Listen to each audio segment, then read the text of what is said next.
பச்சை பட்டுடுத்திய மீனாட்சி அம்மனுக்கு பட்டாபிஷேக வைபவம் மிக வைபவத்துடன் நடைபெற்று வரக்கூடிய காட்சிகளை தான் திரையில் பார்த்து கொண்டிருக்கிறோம். தொடர்ந்து ஆன்மீக சொற்பொழிவாளர் பாகிரதி இணைப்பில் இணைகிறார். பாகிரதி, இந்த வைபவம் குறித்து இன்னும் பல்வேறு தகவல்களை நேயர்களோடு பகிர்ந்துக்கோங்க. நிச்சயமாக பச்சை பட்டு என்று கூறிவிட்டீர்கள் அல்லவா? பச்சை என்பது புதனுக்குரிய நிறம், பச்சை என்பது படிப்பிற்குரிய நிறம், பச்சை என்பது இந்த ராஜ மாதங்கியான மீனாட்சி நமக்கு வழங்கக்கூடிய கல்வி. இன்று நன்கு நிறைந்த செவ்வாய், மங்களன் என்று செவ்வாய்க்கு ஒரு பெயர் உண்டு. அந்த மங்களகரமான நாளில் இந்த பட்டாபிஷேகம், அதாவது மகுடாபிஷேகம், அதாவது முடிசூடுதல் நடைபெற்று கொண்டிருக்கிறது.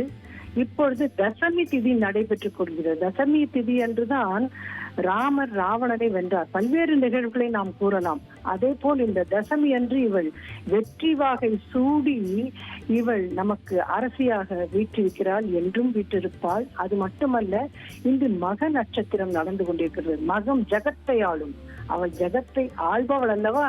பொருத்தமாக மக நட்சத்திர நாளில் இன்று அவளுக்கு பட்டாபிஷேகம் நடைபெறுகிறது. கண் கொள்ளா காட்சியை நாம் கண்டுகொண்டு என்றும் நிறைவாக இறைவன் அருள் பெற்று வாழ வேண்டும்.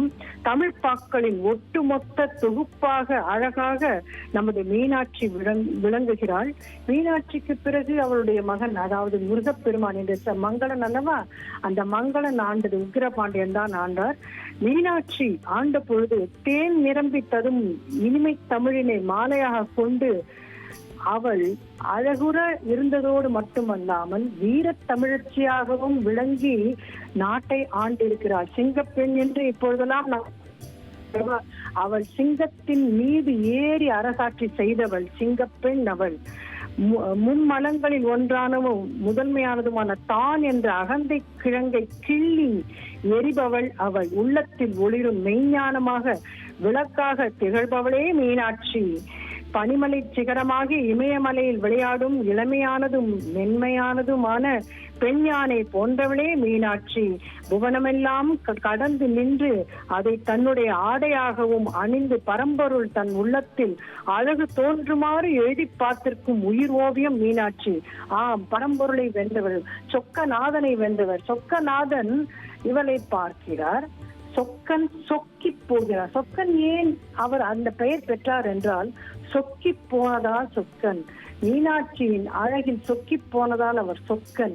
மதுரையில் பார்த்தீர்களானால் பாதி பேருக்கு மீனாட்சி என்ற பெயர் உண்டு, கயல்விழி என்ற பெயர் உண்டு, அங்கேற்கண்ணி என்ற பெயர் உண்டு, சொக்கன் என்ற பெயர் உண்டு, சொக்கி என்ற பெயர் கூட உண்டு.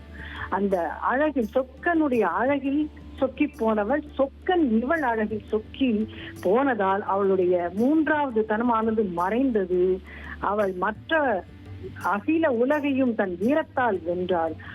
இங்கு வீரம் மட்டுமல்ல, அவளுடைய அன்பான கருணையான கண்களாலும் இறைவனை வென்றவள், பரம்பொருளை வென்றவள். அவளே பரம்பொருள் தானே.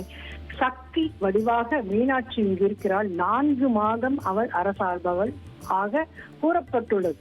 ஆனால் 4 மாதம் அல்ல, எப்பொழுதுமே அவளுடைய வீட்டுல கேட்டானா மீனாட்சியா என்ன வீடு அப்படின்னு கேட்டோம்னாக்கா மதுரை அப்படின்னு சொன்னாலே நம்ம சொல்லுவோம் மீனாட்சி தான் அரசாங்க. பெண்களுடைய குரல் ஓங்கி இருக்கும் வீடுகளை நாம் மதுரை என்று குறிப்பிடுவது வழக்கம். நன்றி பாகிரதி. இணைப்பிலிருந்து நிறைய அழகான தகவல்களை பகிர்ந்து கொண்டமைக்கு. மதுரை மீனாட்சி அம்மனின் பட்டாபிஷேக வைபவம் வெகு விமர்சையாக நடைபெற்று வரக்கூடிய காட்சிகளை நாம் திரையில் பார்த்து வருகிறோம். தந்தி டிவியை உங்கள் கேபிள் டிவி ஆபரேட்டரிடம் இலவசமாக கேட்டு பெறுங்கள். செய்திகளை உடனுக்குடன் தெரிந்து கொள்ள உடனே சப்ஸ்கிரைப் பண்ணுங்க.